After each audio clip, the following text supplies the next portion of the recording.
Aí, pessoal, está gravando então? Estamos retornando ao nosso segundo bloco de processo civil do quarto semestre, do dia 22 de outubro, né? E nós estávamos comentando aí, né, a respeito das intervenções de terceiro, né? Trazendo um panorama geral, né? Um panorama meio até genérico aí do que é as intervenções de terceiro. E agora a gente precisa entrar, né, ou começar o nosso estudo das modalidades de intervenção de terceiro. Né? Então, nós vamos estudar agora realmente quais são as intervenções de terceiro e de que forma, então, se justifica e se processa o ingresso de um terceiro, de alguém que não seja parte, em um processo já em curso. E essas modalidades de intervenção de terceiro, essas formas de intervenção de terceiro, elas estão expressamente previstas na legislação processual civil, né? Já estavam no Código de Processo Civil de 73 e continuam previstas no Código de Processo Civil de 2015, porém, sofreram muitas mudanças, né, do Código de 73 para o Código de 2015. Como eu comentei com vocês, dos institutos fundamentais do processo, o que, na minha opinião, teve mais modificação do Código de 73 para o Código de 2015 foi justamente as intervenções de terceiro. E, claro, essas mudanças se refletem também nas modalidades, né? Tanto é que, olha lá, pessoal, no Código de 73, nós tínhamos como modalidades de intervenção de terceiro a assistência, a denunciação da lide, o chamamento ao processo, a nomeação à autoria e a oposição, né? Então, a assistência, a denunciação da lide, o chamamento ao processo, a nomeação à autoria e a oposição. Bom, pessoal, e aí, com a vinda do Código de Processo Civil de 2015, nós mantivemos as três primeiras, né? Então, no Código de Processo Civil de 2015, nós mantivemos as três primeiras, né? Então, continuou existindo a assistência, continuou existindo a denunciação da lide, né? E continuou existindo o chamamento ao processo. As três primeiras permaneceram no Código AI. A assistência no artigo 119 e seguintes, a denunciação da lide no 125 e seguintes, e o chamamento ao processo no 130 e seguintes. Bom, mas além dessas três primeiras, a coisa mudou por completo. Por quê? Porque a nomeação à autoria e a oposição, dizendo melhor, a antiga nomeação à autoria ou a antiga oposição, simplesmente deixaram de existir enquanto intervenção de terceiro.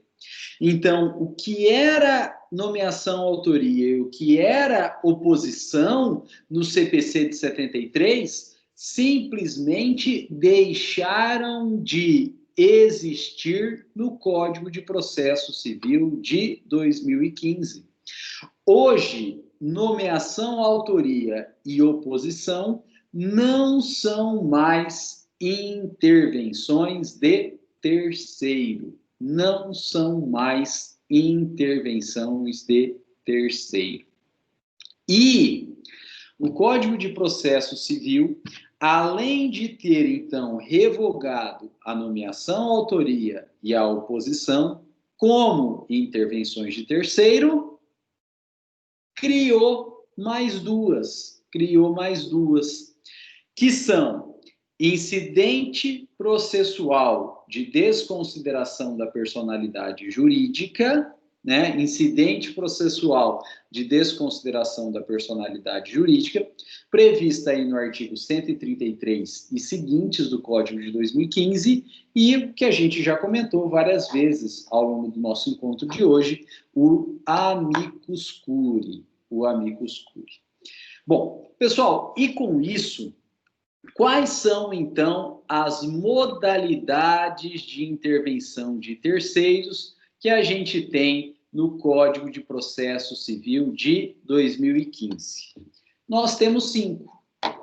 A assistência, a denunciação da lide, o chamamento ao processo, o incidente de desconsideração de personalidade jurídica e o amicus curiae. Né? Então, em número, se manteve. Eram 5, continuam 5. Só que, quais são elas, em relação a quais são elas, mudou. Porque no Código de Processo Civil 2015, portanto, hoje, nós temos assistência, denunciação da lide, chamamento ao processo, incidente de desconsideração da personalidade jurídica e amicus curiae. Né? Então, se vocês me perguntarem aí, professor, quanto às modalidades de denunciação da lide, como que ficou do Código de 73 para o Código de 2015? Ficou que, em primeiro lugar, mantiveram-se 3, assistência, denunciação da lide e chamamento ao processo, revogaram-se 2, que é a nomeação, a autoria e oposição, não são mais intervenções de terceiro, e criou-se 2, que é incidente de desconsideração de da personalidade jurídica e o amicus curiae. Então, o CPC de 2015, ele, 1, manteve assistência, denunciação da lide e chamamento ao processo. 2, revogou nomeação, autoria e oposição. E 3, criou incidente processual de desconsideração da personalidade jurídica e o amicus curiae. Bom, pessoal, nós vamos estudar cada uma dessas modalidades, né, dessas 5 modalidades trazidas pelo CPC de 2015. Nós vamos estudar a assistência, a denunciação da lide, o chamamento ao processo, o incidente de desconsideração da personalidade jurídica e o amicus curiae. Porém, nesse primeiro momento, eu queria trabalhar, na verdade, com a transição, né? Com a transição do CPC de 73 para o CPC de 2015. De modo que, hoje, a partir de agora, nós vamos estudar por que nomeação, autoria e oposição foram revogadas e por que foi necessário, então, criar o incidente de desconsideração da personalidade jurídica e o amicus curiae. Né? Então, nosso objetivo, a partir de agora, é responder essas 2 perguntas. Por que nomeação, autoria e oposição foram revogadas? E por que foi necessário criar o incidente de desconsideração da personalidade jurídica e o amicus curiae? Bom, pessoal, então, vamos começar respondendo essas perguntas, né, pela primeira. Por que foi revogado a nomeação, a autoria e por que foi revogado a oposição? Bom, pessoal, na verdade, olha só, a nomeação, a autoria e a oposição, elas foram revogadas como intervenções de terceiro. Elas deixaram de ser intervenções de terceiro, mas elas não foram revogadas como instituto. Elas, na verdade, continuam existindo na ciência processual e no processo civil de 2015, porém, não mais como intervenção de terceiro. Né? Então, tomem cuidado. A nomeação, a autoria e a oposição foram revogadas, sim, como intervenção de terceiro, mas elas não deixaram de existir. Elas continuam previstas no CPC de 2015, mas não mais como intervenções de terceiro. Olha só, pessoal, a nomeação, a autoria, ela foi substituída por uma forma especial de aditamento da petição inicial. Vamos escrever? Vamos escrever? Olha lá. A nomeação à autoria, ela foi substituída por uma forma especial de aditamento da petição inicial. A nomeação à autoria foi substituída por uma forma especial de aditamento da petição inicial, prevista aí nos artigos 336 e 337, que a gente vai estudar daqui a pouco. E, pessoal, olha só, a oposição deixou de existir como intervenção de terceiro e foi substituída por um procedimento especial, previsto aí no artigo 682 e seguintes do CPC de 2015. Então, a oposição, ela foi substituída por um procedimento especial previsto nos artigos 682 e seguintes do CPC de 2015. Pessoal, eu estou frisando isso porque acredito que, assim, não mais, porque já faz um tempo que o código está em vigor, mas foi objeto de muito questionamento em prova de OAB e concurso público, né? A nomeação à autoria deixou de existir como intervenção de terceiro e se tornou um procedimento, uma forma especial de aditamento da petição inicial.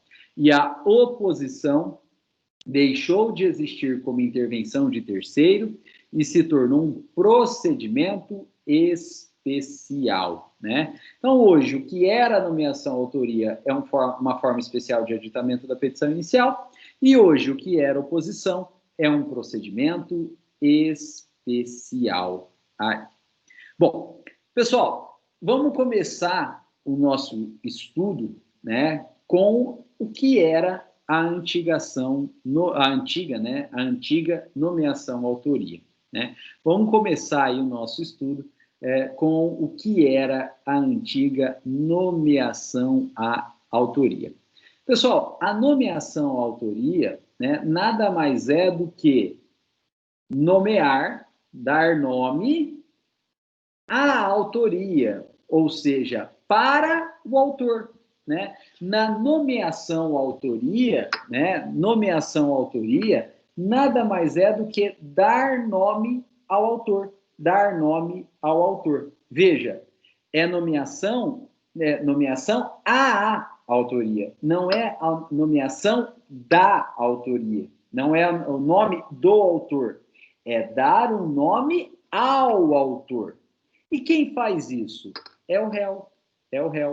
Então, na nomeação à autoria, a gente tinha o réu dando um nome ao autor.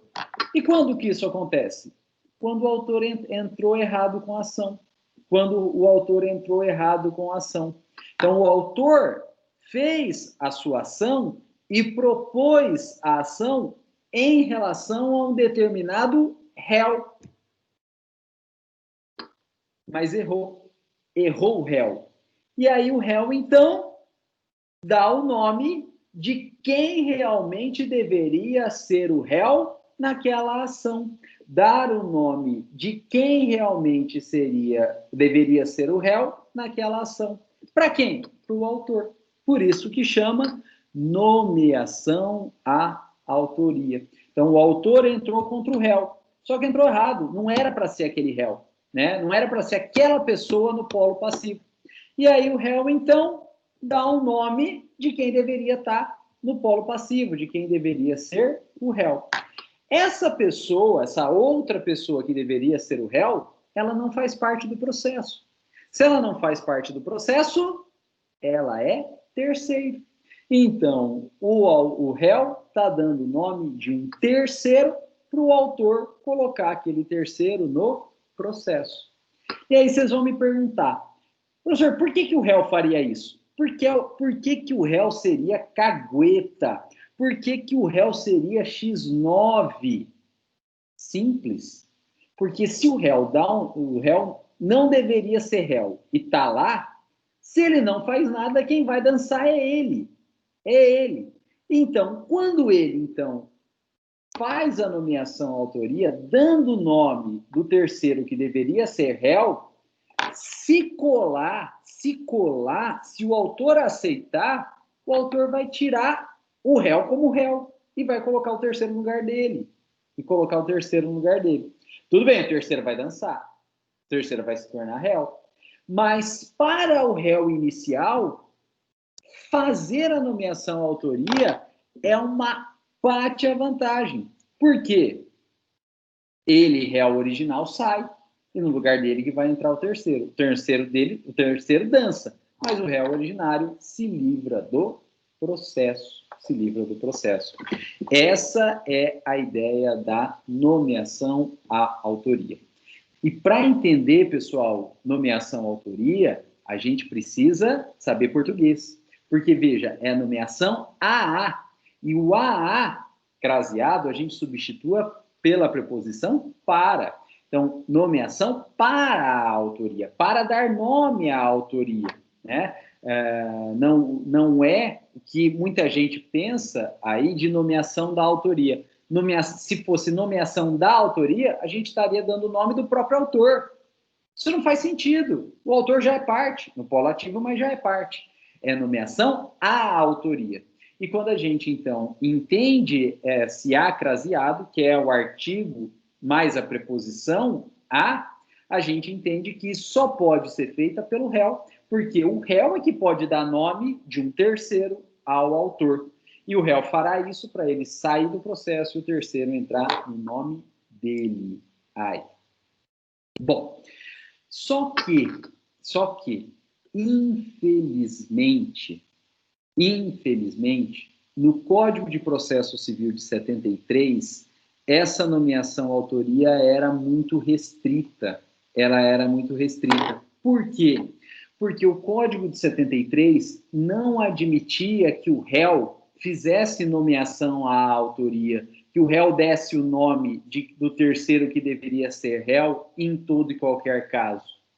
O Código de 73 só admitia nomeação à autoria quando a ação fosse ajuizada contra um réu que não era nem dono nem possuidor do bem. E aí, esse réu, ele podia indicar terceiro, né, que fosse, de fato, o proprietário ou possuidor do bem. E, pessoal, com isso, só cabia nomeação à autoria em ações possessórias, né? Só cabia nomeação à autoria em ações possessórias ou de ações petitórias, né? Com base, então, em posse e propriedade. Todas as demais ações que não possessórias, que não petitórias, com base na propriedade, não admitia nomeação à autoria. Se não fosse uma ação possessória ou uma ação petitória que discute posse ou propriedade, e o autor tivesse entrado errado contra o réu não podia fazer nomeação à autoria. E aí? Que, de duas uma, ou o réu ia perder a ação e ele acabava dançando no lugar que não era dele, ou então ele, réu, era obrigado a se defender, e se colasse a defesa do réu, o juiz ia extinguir o processo por ilegitimidade de parte. E aí que aquele processo não virou nada, e o autor teria que entrar com um novo processo, né, e agora com a parte correta, contra a parte correta, né?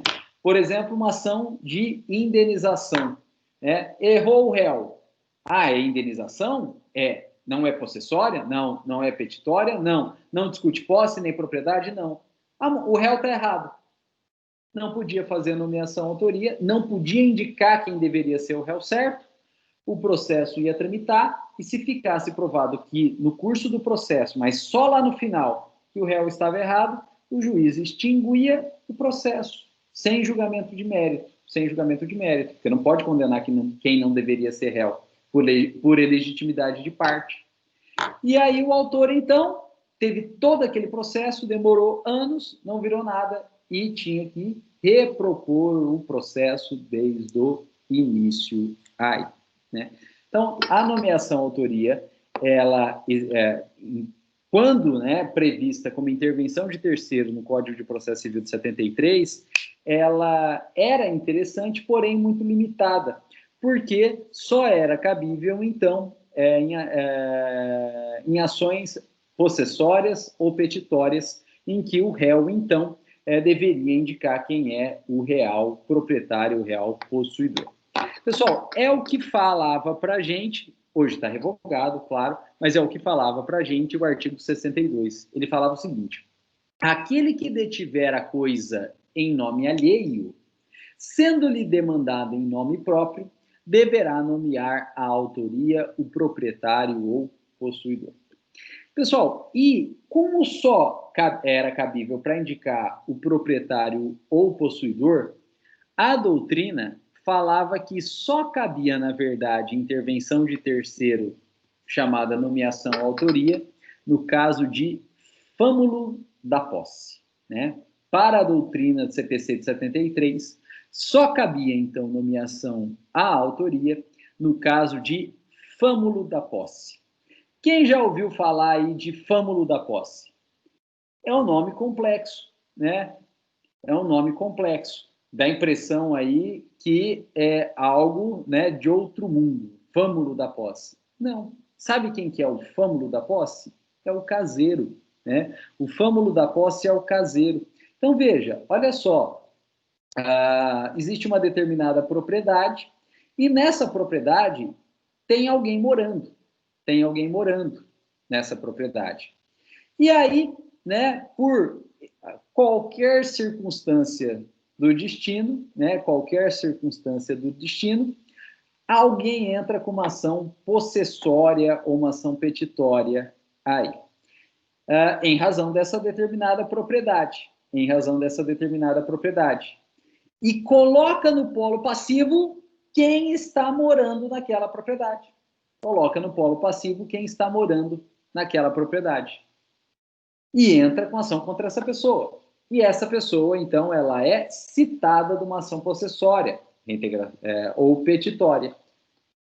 Só que essa pessoa, apesar de estar morando lá naquele imóvel, não é dono do imóvel e nem possuidor do imóvel. Por quê? É um fâmulo da posse. É o caseiro que está ali, olha que legal, em razão de um contrato de trabalho ou um contrato de prestação de serviço. E aí, esse caseiro vai responder à ação? Claro que não. Ele não é dono, ele não é possuidor, ele está ali em razão do contrato de trabalho ou de prestação de serviço. O que ele faz, então? Nomeação à autoria. Ele vai dizer, então, quem que é o real possuidor, quem que é o proprietário, quem que o contratou para estar naquela condição e ao autor da ação. E ao fazê-lo, o autor da ação, então, reconhece que ele é um mero fâmulo da posse, né? Que ele é o caseiro, e retira, então, esse fâmulo da posse, o caseiro do polo passivo, e vai colocar no lugar dele o real proprietário ou possuidor deste imóvel, né? E esse era o único caso, então, em que se cabia a nomeação à autoria, né? Pessoal, e é um caso muito específico, mas é possível de acontecer.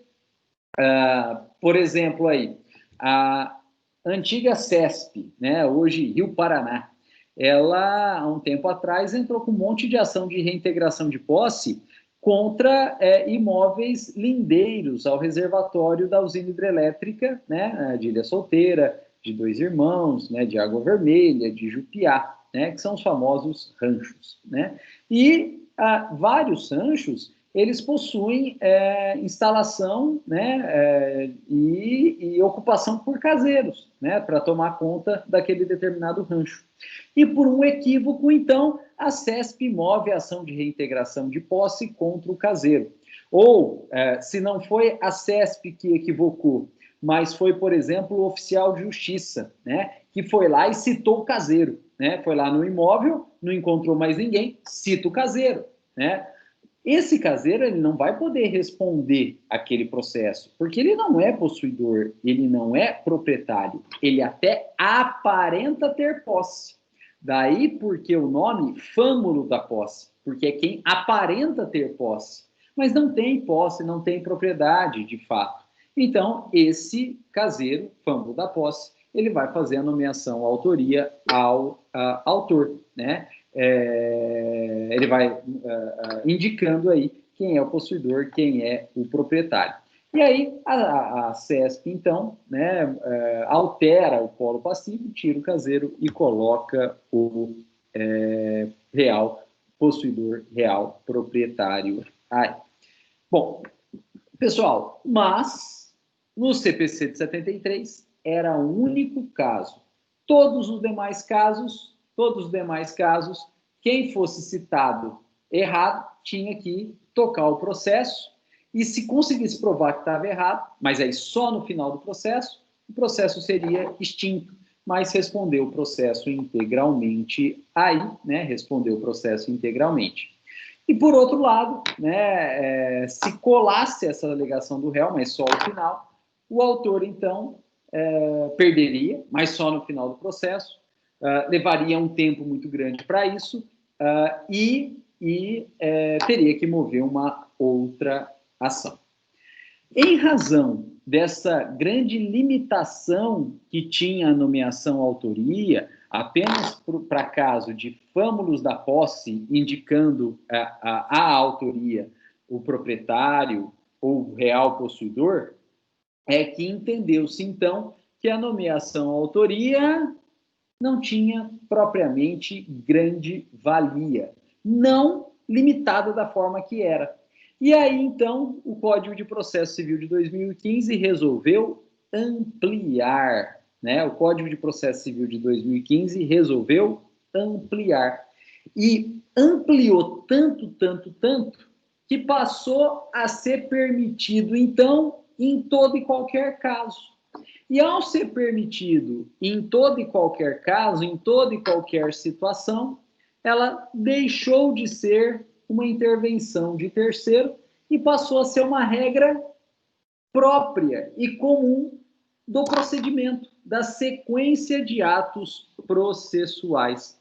Conforme aí, pessoal, está previsto no artigo, então, 36 e 37 do Código de Processo Civil. E aqui traz justamente a ideia inicial que eu passei para vocês, que é a ideia vigente hoje. De sorte ou de azar, né, que se movido o processo pelo autor contra um réu, mas que não deveria ser réu, em qualquer caso, o réu tem, não é faculdade, é mais, o réu tem o dever de imediatamente indicar quem é que realmente deveria ser réu naquele caso concreto. Veja, não é faculdade do réu, não é faculdade do réu, é obrigação do réu. Se o autor entra com ação contra o réu errado, é obrigação do réu indicar quem é o réu certo, né? E se ele não fizer, é óbvio que o réu não vai, o réu errado não vai poder ser condenado no lugar do réu certo. Então, é óbvio que o réu errado não vai responder pelo réu certo. Então, ainda que o réu errado não indique quem é o réu certo, é óbvio que o réu errado não vai responder pelo réu certo. Porém, olha só, se ele não indicar, se o réu errado não indicar quem é o réu certo, o processo ainda vai ser extinto sem julgamento de mérito, mas o réu errado, que não indicou o réu certo, vai ser condenado a pagar todas as custas processuais e encargos de sucumbência, né? Então, se o réu errado não indicar quem é o réu certo, o réu errado, ainda que errado, ele não vai ser condenado, mas ele vai ser obrigado a pagar todas as despesas processuais e encargos de sucumbência. A imposição dos ônus processuais ao réu, ainda que errado, é a forma que o Código teve de obrigar com que esse réu, ainda que errado, indique quem é o réu certo, né? Não é uma faculdade, é uma obrigação, sob pena, né, de pagamento dos encargos processuais. E isso ocorre, pessoal, olha que interessante, em razão de um princípio que o Gladstone gosta bastante, né, e que vocês já estudaram no semestre passado, trazido pelo Código de Processo Civil de 2015, que é o famoso princípio da cooperação, né? Princípio da cooperação. Esse é o norte trazido pelo Código de Processo Civil de 2015, em que as partes e o juiz, e veja que estamos comentando agora, mesmo a parte errada tem a obrigação de contribuir de alguma forma para o bom andamento daquele processo. E o réu, ainda que errado, como ele também tem obrigação referente à cooperação, a ajudar naquele processo, ainda que errado, ele é obrigado a indicar para o autor quem é o réu certo. E aí o autor, então, emenda a petição inicial, tirando o réu errado e colocando o réu certo. E como, então, a partir da indicação do réu, que é uma obrigação, o autor tem essa possibilidade de aditar a petição inicial para tirar o réu errado e colocar o réu certo, é que o que era, então, antiga nomeação à autoria, exclusiva para os casos de flâmulo da posse, hoje, CPC de 2015, se tornou, então, uma causa especial de aditamento da petição inicial, né? E o que é aditar a petição inicial? É alterar a petição inicial, né? Aditar a petição inicial é alterar a petição inicial. Então, o autor vai tirar o réu errado e vai colocar o réu certo. Perguntas que fazem, né, nesse primeiro momento. Professor, o réu é obrigado a indicar? É. Se ele não indicar, ele não vai responder pelo réu certo, mas ele vai ser condenado a todos os encargos processuais. E o autor é obrigado a aditar a petição inicial? O réu errado, né? O réu errado é citado e, como obrigação dele, vem e fala: eu sou o réu errado. E indica, então, quem seria o réu certo. O autor é obrigado a aditar a petição inicial? Perguntas que sempre fazem. O autor é obrigado a aditar a petição inicial? Claro que não. Claro que não. Por quê? Porque ele não é obrigado a confiar no réu. Só por isso, né? Porque ele não é obrigado a confiar no réu. Então, ele não pode ser obrigado também a editar a petição inicial, né? Então, o autor, diante da manifestação do réu, dizendo que não é ele, que é o outro, indicando quem é o outro, o autor vai analisar, mas ele fica livre aí para aditar ou não a petição inicial. Se ele acreditar no réu, né? Se ele tiver indícios, na verdade, para acreditar no réu, ele, autor, então, adita a petição inicial, tira o réu e coloca o réu correto, né, indicado pelo réu errado. Ou, claro, se ele também, se essa manifestação do réu errado é completamente infundada, não tem nenhum fundamento nos autos, não tem nenhum indício nos autos, o autor também não vai, é claro, aditar essa petição inicial. Mas veja aqui, se o réu indicou e o autor não confiou no réu, e não aditou a petição inicial, aí o réu errado cumpriu o papel dele, né? Quem foi tonto, quem errou foi o autor. E aí, claro, o réu não vai ser condenado, né, a nada, nem as custas processuais. Quem vai ser condenado, né, e quem insistiu no erro foi o autor, né, quem vai ser condenado vai ser o autor, né, e o autor vai ser condenado, então, o processo vai ser extinto e o autor vai ser condenado, então, às custas processuais. Ele insistiu no erro e aí o processo é extinto e ele é condenado, então, às custas processuais.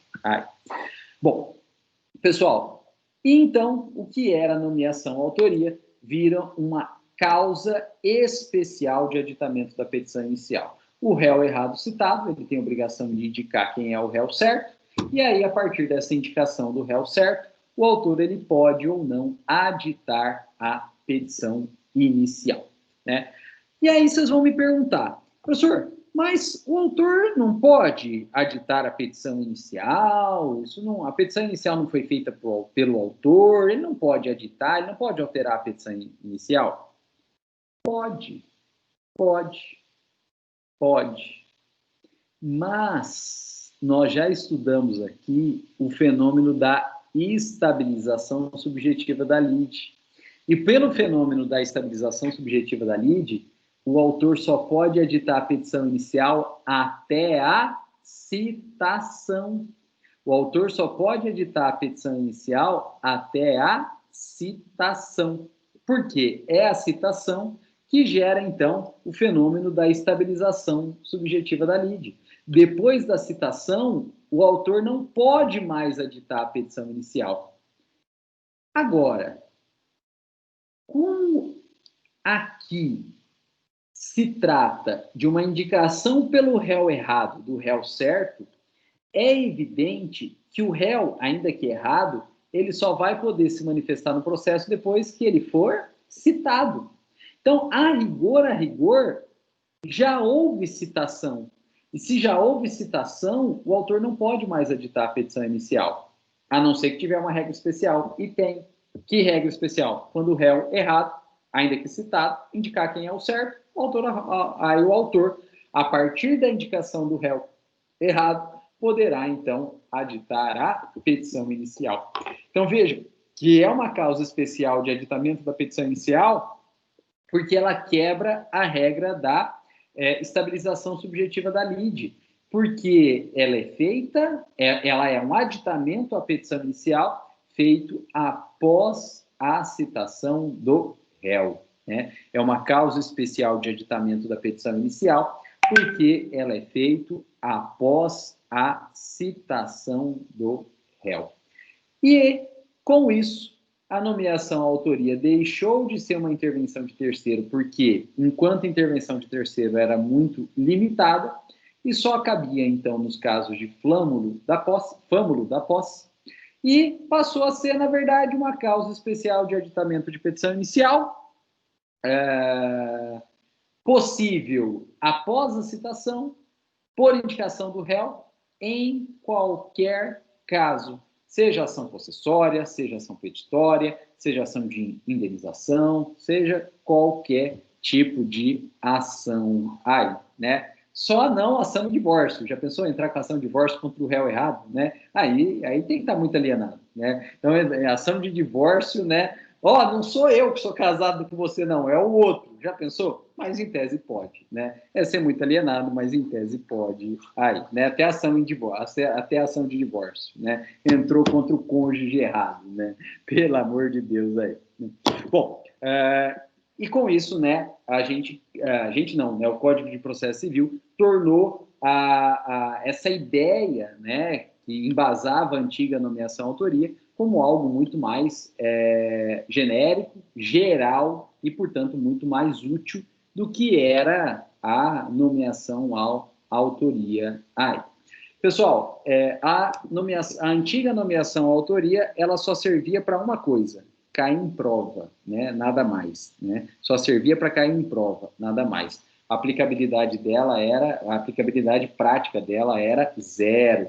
Agora, a nova nomeação autoria, né, ela é extremamente válida, né? Ela é extremamente válida.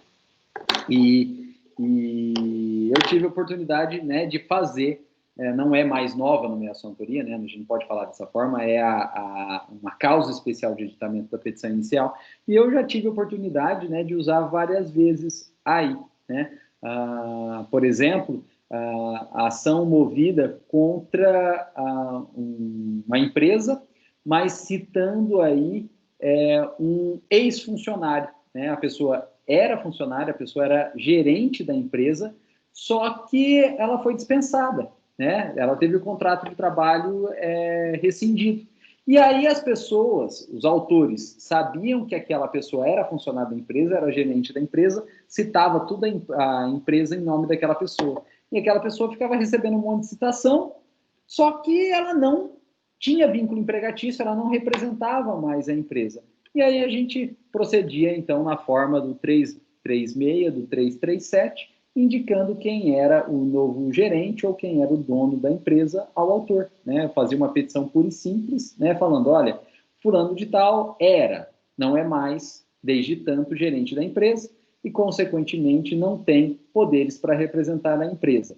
Quem representa a empresa é o novo gerente, fulano de tal, com endereço número tal, ou então os dois proprietários da empresa a serem encontrados no endereço tal.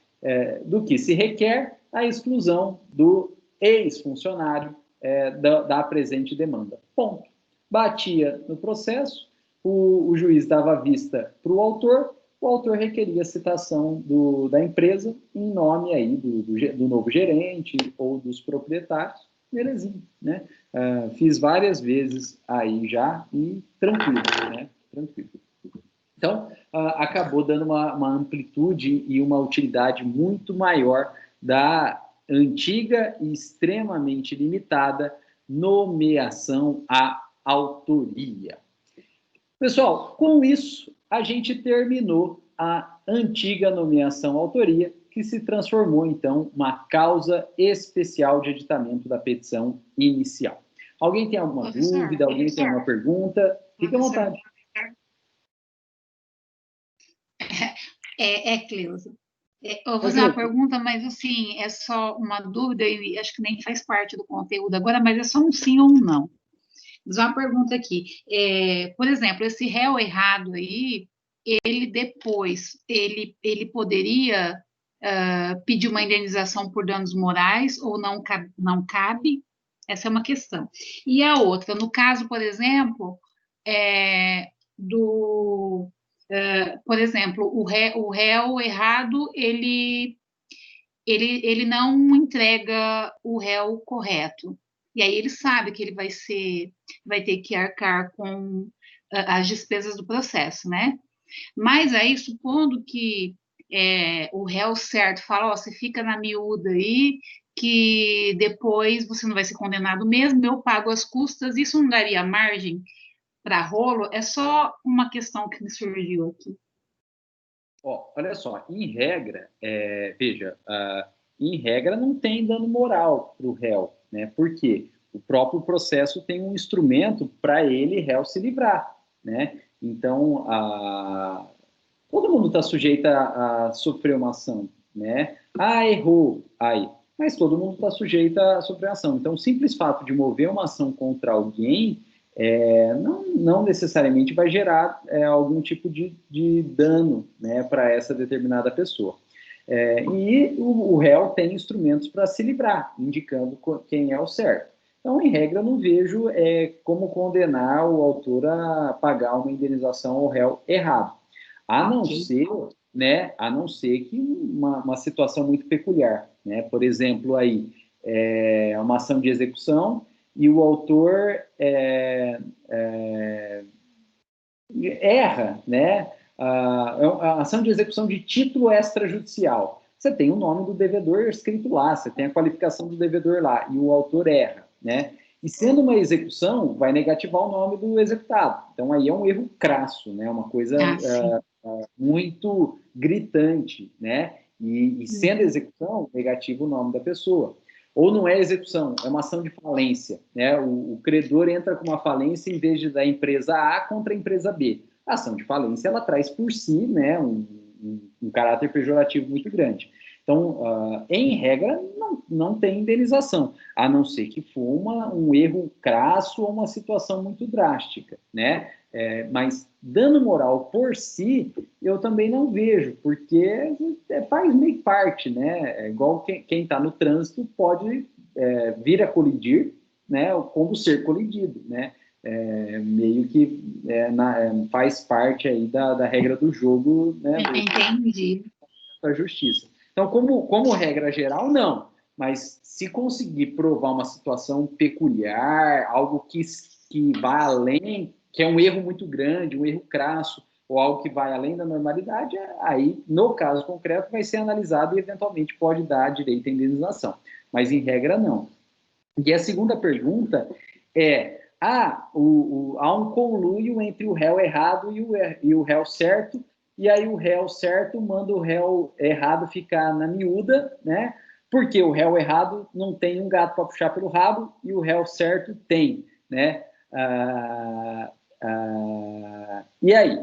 E aí que, olha só, se ficar provado esse conluio, além das custas processuais, o réu errado e o réu certo, quando ele for descoberto, podem ser condenados por litigância de má-fé. Né? Isso é claramente uma litigância de má-fé.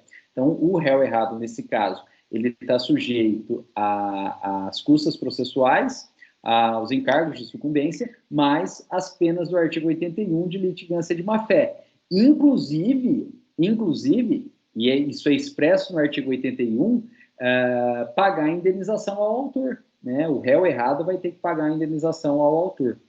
Agora, claro, que se o réu errado não tem um gato para puxar pelo rabo, né? Ser condenado e pagar são coisas diferentes. Né? Então, na prática, fica dessa forma aí.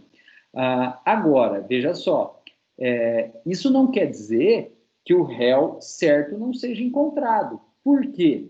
Porque, na verdade, apesar do princípio da cooperação dizer que todas as partes têm o dever legal de cooperar entre si para obter uma solução justa e célere, a obrigação de achar o réu sempre foi e continua sendo do autor. Né? Então, na verdade, quando o autor entra para o réu errado, acrescentou-se o dever do réu dizer quem é o certo, dizer o réu certo, mas não se retirou o dever do autor, e sempre foi do autor, de caçar o réu, de localizar o réu, de buscar o réu. Então, o fato do réu ter ficado quieto, claro, não cooperou, dificultou a vida do autor, mas o autor sempre, como sempre foi dever seu, né, vai buscar o réu certo sem problema nenhum aí, né?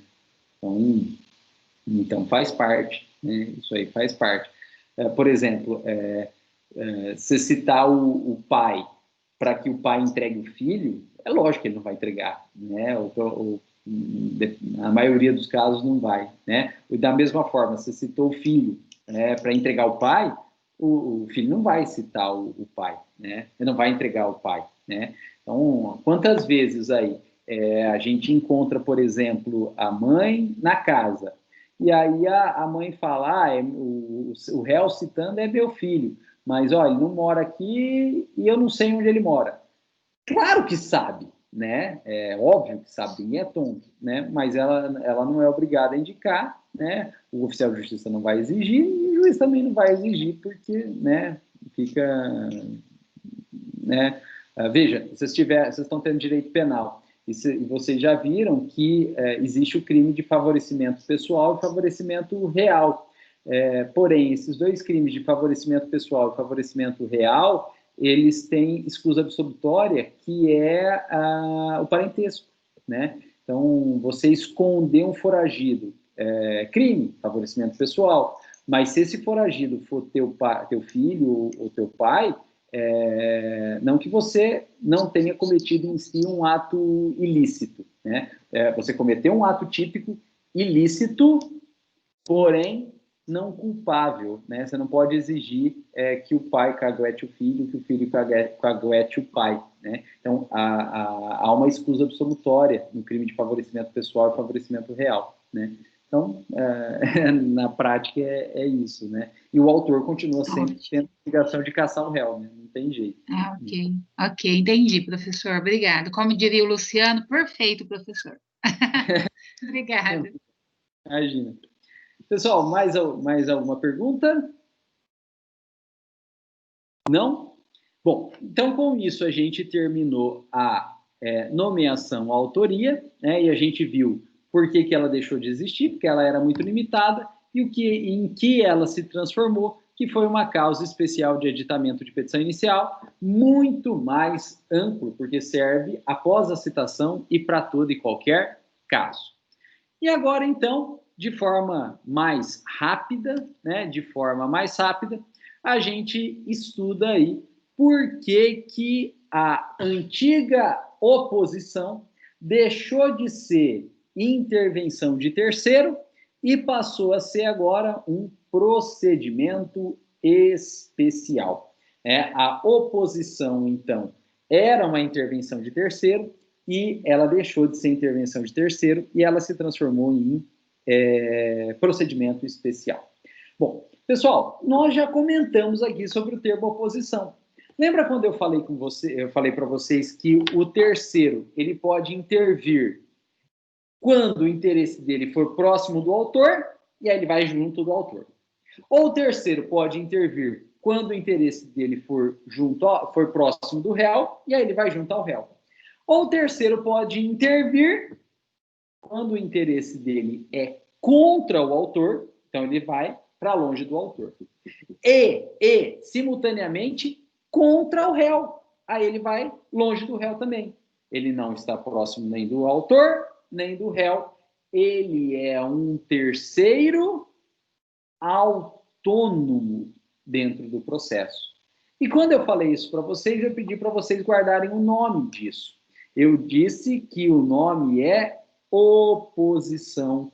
Quando o terceiro se opõe tanto ao autor quanto ao réu, ele está fazendo uma oposição aí, uma oposição. E isso, então, tinha previsão expressa no Código de Processo Civil de 73 como intervenção de terceiro, né? Então, veja, olha só, por exemplo, uma ação que tem como base a propriedade, né? Então, houve uma venda, né, de um veículo.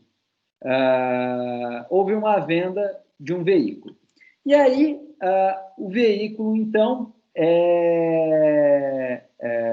houve duas vendas de veículo, né? O A vendeu o veículo para o B e o B vendeu o veículo para C, né? O A vendeu o veículo para B e o B vendeu o veículo para C. Tudo sem contrato. Tudo sem contrato. E o veículo, então, está com C. E o veículo está com C, né? E aí, pessoal, olha só, como não tem contrato de nada, ninguém sabe quem pagou, quem vendeu, quem não vendeu, quem pagou, quem não pagou. E aí, olha que coisa maluca, né? Olha que coisa maluca, né? Você tem três partes e as três partes estão brigando pelo mesmo bem.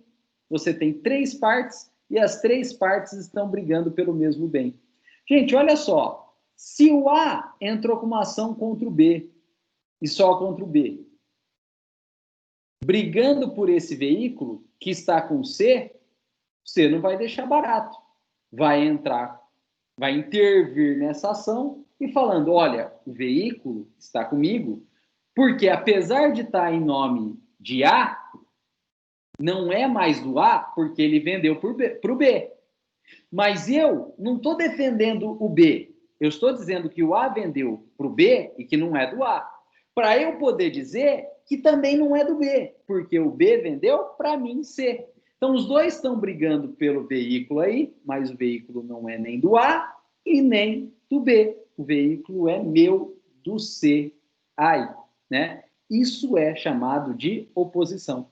Se você tem um processo em que se discute um bem, mas o bem não pertence às partes que estão no processo discutindo esse bem, o bem pertence a um terceiro, esse terceiro não vai poder deixar barato. Ele vai ter que entrar no processo e vai ter que provar que o veículo não é nem de um, que o bem não é nem de um e nem do outro. Então ele se opõe a um e se opõe a outro. Porque se opondo a um e se opondo a outro, e provando que o bem não é de nenhum dos dois, o bem só pode ser dele aí, né?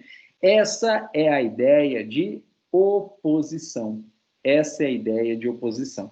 Então, a oposição, ela era usada quando o terceiro ele tinha um interesse atingido, mas esse pelo processo, né? Ele tinha um interesse atingido pelo processo, mas esse interesse atingido pelo processo, ele era contrário à pretensão de todas as partes envolvidas no processo, contrário ao autor, contrário ao réu, porque, na verdade, o terceiro queria que o bem ficasse para ele aí. Bom, pessoal, a oposição, né, essa entrada do terceiro contra as duas partes, reivindicando o bem para si, né, reivindicando o bem litigioso para si, ela gerava uma confusão tremenda. Ela gerava uma confusão tremenda. Por quê? Por quê? Porque, como o terceiro é terceiro, ele não faz parte do processo, ele não fica sabendo inicialmente do processo. Ele vai ficar sabendo do processo quando, por algum outro motivo, ele tiver algum problema com o bem. Por exemplo, ele vai licenciar o veículo e ver que tem um bloqueio naquele veículo em razão de um processo. Né? Ou ele vai tentar vender e ele descobre que tem alguma restrição naquele bem por conta do processo. E aí que se o bem é dele, se ele comprou e pagou, o bem é dele, ele não vai deixar barato. E ele vai querer entrar nesse processo. Mas como ele ficou sabendo muito depois da existência do processo, muito provavelmente esse processo já está em fase avançada. Muito provavelmente esse processo já está em fase avançada. E aí? E aí que de duas uma. Ou proíbe o terceiro de entrar, que o processo já está em fase avançada, ou então anula tudo e começa de novo. Ou proíbe de entrar, ou então anula tudo e começa de novo. E essas duas soluções, na prática, elas são desvantajosas. Por quê? Porque se proíbe o terceiro de entrar, está cerceando o direito de defesa. Está cerceando o direito de defesa. E não pode, sob pena de violação do devido processo legal, do contraditório e da ampla defesa. E se anula o processo e começa tudo de novo, praticou um monte de ato processual inútil. E aí o que já demora, vai demorar muito mais. Vai demorar muito mais. Então, na verdade, a oposição como intervenção de terceiro, permitindo que o terceiro, que se julga efetivo possuidor ou proprietário do bem, contra as partes de um determinado processo, ingresse nesse processo, só tumultuava o processo. Só tumultuava o processo. Porque ou ia entrar numa fase muito avançada, ou ia ter que anular tudo. Né? Ou ia ter que anular tudo. E, para evitar todo esse tumulto, é que o Código de Processo Civil de 2015, ele acabou com a oposição como intervenção de terceiro. E transformou a oposição, na verdade, em um procedimento especial. E o que é procedimento especial? Procedimento especial é um processo autônomo. É um processo autônomo. Então, hoje, se alguém tiver interesse em um determinado bem litigioso, em um determinado bem que está sendo discutido em outro processo, esse terceiro, ele não pode mais ingressar como terceiro interveniente no primeiro processo. Ele não pode mais ingressar como terceiro interveniente no primeiro processo. Não pode mais. O que ele tem que fazer? Ele vai ajuizar agora um novo processo. Ele ajuiza agora um novo processo. E nesse novo processo, nós vamos ter, então, o terceiro como autor, movendo o processo, então, contra as duas partes do primeiro processo, contra o autor e contra o réu do primeiro processo. E esse novo processo, ele vai ser distribuído por dependência, né? Distribuído por dependência, e ele vai correr na mesma vara do outro processo. Na verdade, eles vão correr simultaneamente. Eles vão correr simultaneamente. E aí vocês vão me perguntar, professor, e qual que é a vantagem? A vantagem é que isso gera bem menos confusão, né? Isso gera bem menos confusão. Por quê? Porque, veja, se o novo processo não tiver fundamento nenhum, se o novo processo não tiver fundamento nenhum, e o juiz de cara já verificar que o novo processo não tem fundamento nenhum, o juiz nem vai permitir que o novo processo interfira no processo antigo.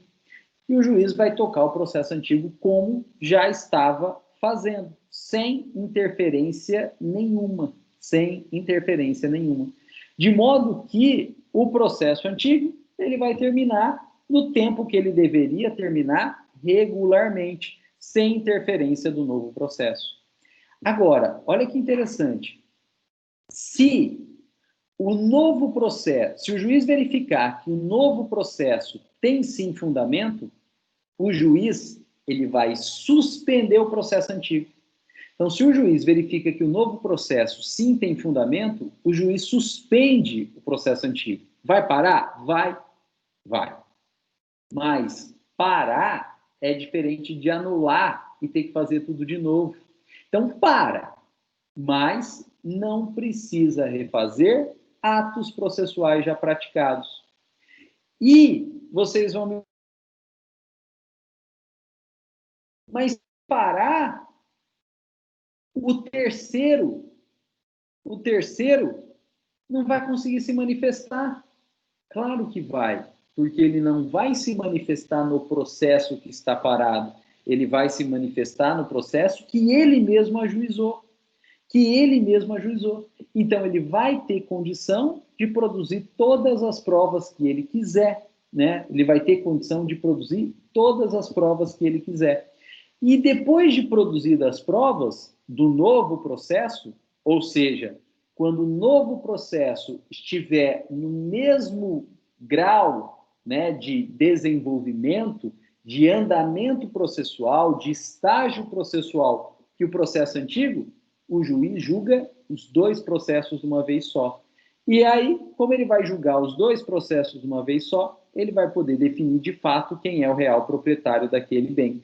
Se é o autor do primeiro processo, ou se é o réu do segundo processo, ou se é o terceiro autor do segundo processo contra os dois primeiros aí.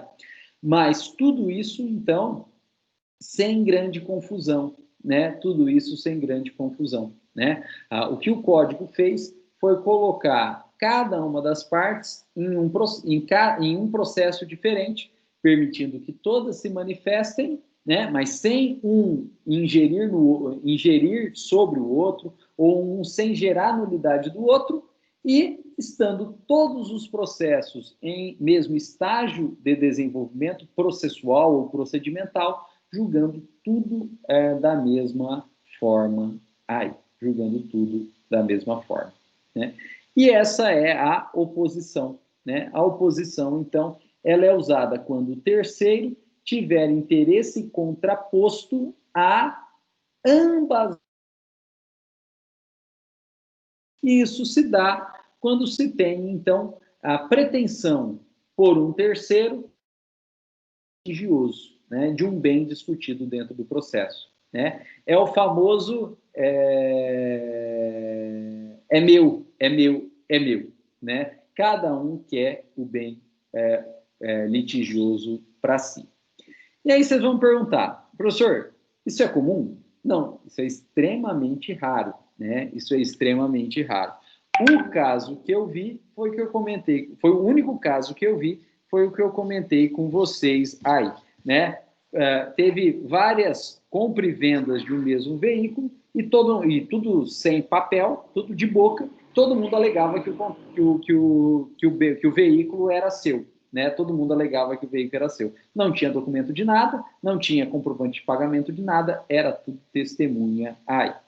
Quando eu vi isso, faz tempo, foi antes do Código de Processo Civil de 2015. Então, houve uma oposição, né, entrando dentro do processo. Isso tornou uma verdadeira salada. Hoje, na verdade, não seria mais intervenção de terceiro. Dentre os pretendentes do bem, quem ficou de fora do primeiro processo, hoje tem que ajuizar um processo autônomo contra as partes do primeiro processo, pleiteando esse determinado bem aí, né?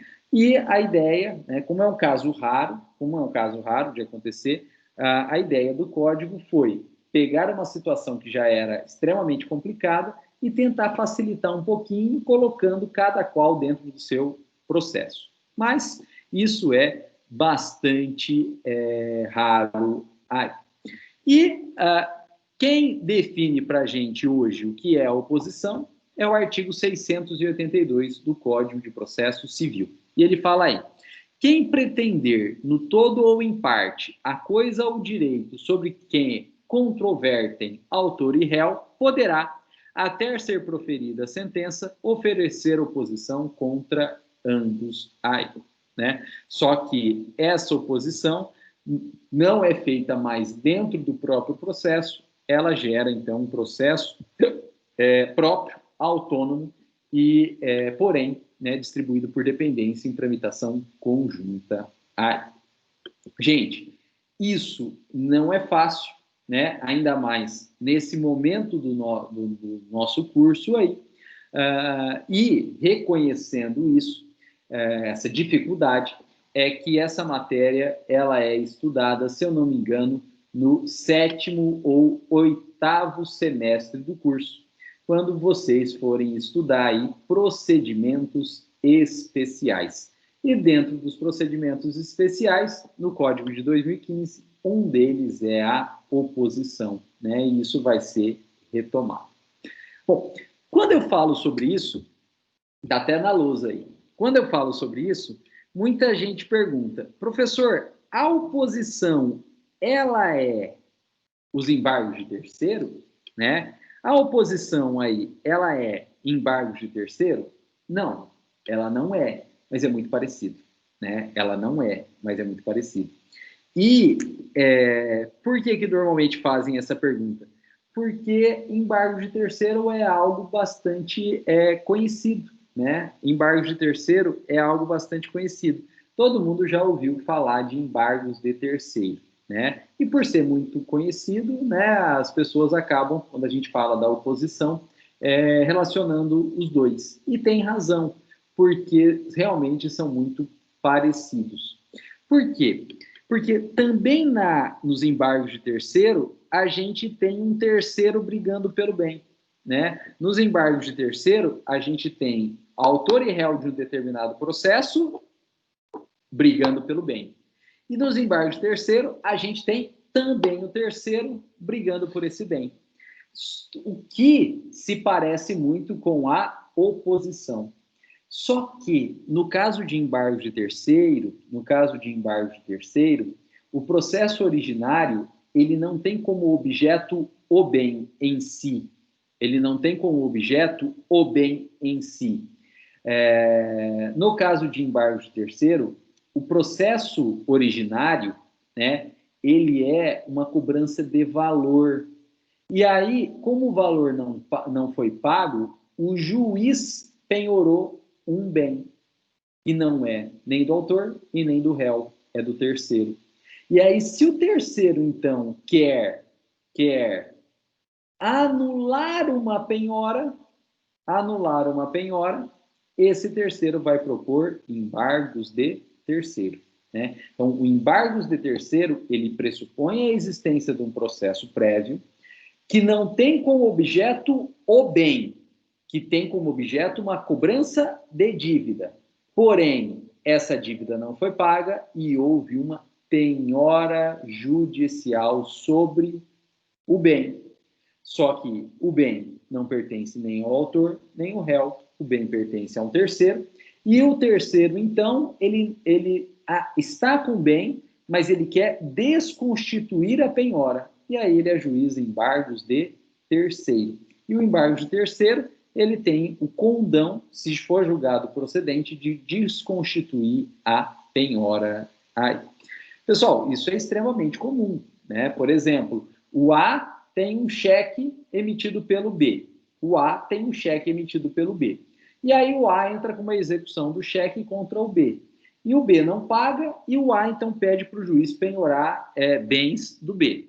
E aí o juiz faz uma busca pelos sistemas informatizados e acha um veículo que está registrado em nome do B. Está registrado. Só que o B já vendeu esse veículo para C, né? O B já vendeu esse veículo para C. E como o veículo é um bem móvel, a transmissão da propriedade se faz pela entrega. E se o B realmente já entregou o veículo para C, o veículo, ainda que esteja registrado em nome de B, não pertence mais a B, pertence a C, ainda que registrado em nome de B. E aí, como está registrado em nome de B, o juiz faz a penhora desse bem. E aí o coitado do C vai tentar licenciar o veículo, não consegue. Ou pior, o coitado do C está andando pela rua aí, cai numa blitz, tem a penhora e é feita então a remoção a apreensão desse veículo. A remoção é depois, né? É feita a apreensão desse veículo aí. O que o C, coitado, pode fazer? Se ele tiver prova documental que ele pagou o veículo, ele pode entrar com embargo de terceiro contra o A e contra o B para fins de desconstituir a penhora aí. E aí vocês vão falar, professor, mas isso não é oposição? Não é. Por quê? Porque a oposição, ela tem como objeto o próprio bem. Então, o processo originário não é de dívida de valor. O processo originário é briga pelo próprio bem. O A quer o bem, o B quer o bem. Veja, no embargo terceiro, o A quer dinheiro. Ele não quer o carro, ele quer o dinheiro. Na oposição, no processo originário, o A e o B querem o bem. Eles estão brigando pelo bem, né? E não há constrição judicial, não há penhora, né? O embargo de terceiro ele só pode ser usado, pode ser oposto após penhora.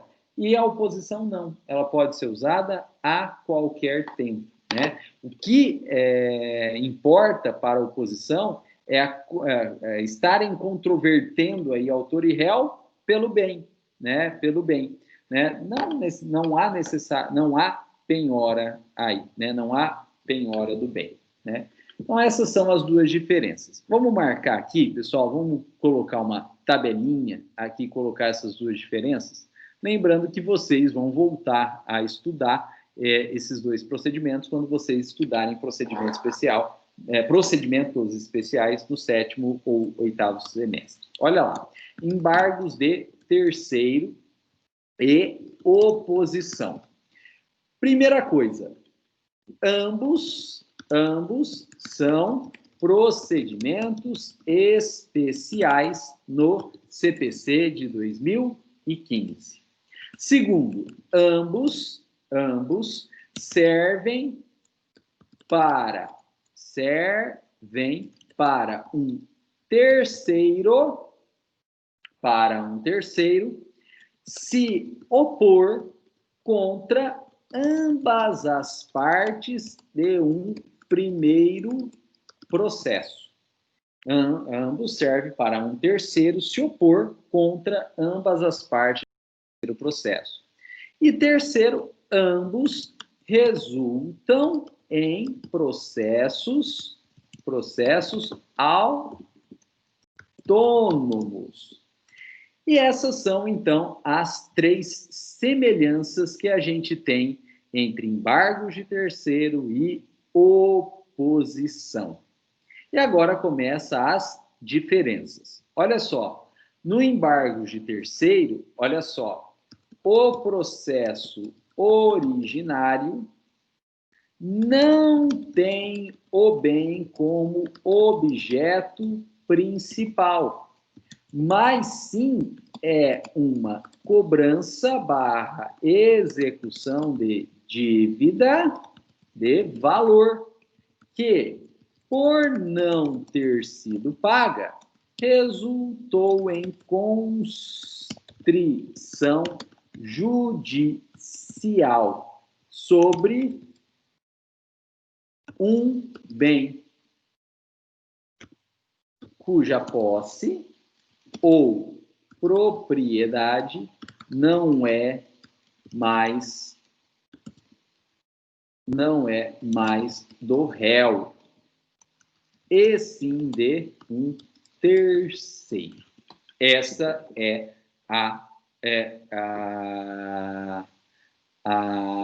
o objeto aí do embargo de terceiro. Consequentemente, olha só, pressupõe a constrição judicial, que é penhora, de um bem que não mais pertence ao réu. Não mais pertence ao réu. Bom, pessoal, e a oposição? A oposição, o processo originário tem o bem como objeto principal. E tanto o autor quanto o réu querem o bem para si próprio. E, o terceiro, ficando sabendo disso, poderá propor uma ação autônoma contra o autor e o réu do processo principal, requisitando o bem para si. Consequentemente, não existe nenhuma constrição judicial. Constrição judicial sobre o bem. Na oposição, não existe nenhuma constrição judicial sobre o bem.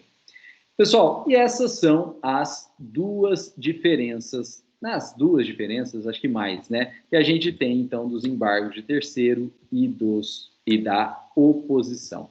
O que é comum acontecer? Embargo de terceiro. Embargo de terceiro é extremamente comum, extremamente comum. Agora, oposição, ela já é bem raro, Eu mesmo vi uma única vez na época que se tinha como intervenção de terceiro, na época do CPC de 73. Depois, nunca mais vi, isso é algo extremamente raro mesmo. E deixou de ser intervenção de terceiro, porque a intervenção de terceiro era algo muito complexo de ser realizado na prática, e passou a ser um procedimento especial, gerando um processo autônomo, porque na prática acaba facilitando a própria tramitação desse processo. Bom, pessoal, e com isso nós terminamos então a análise do CPC de 73, o que mudou, como era e o que mudou e como passou a ser no CPC de 2015.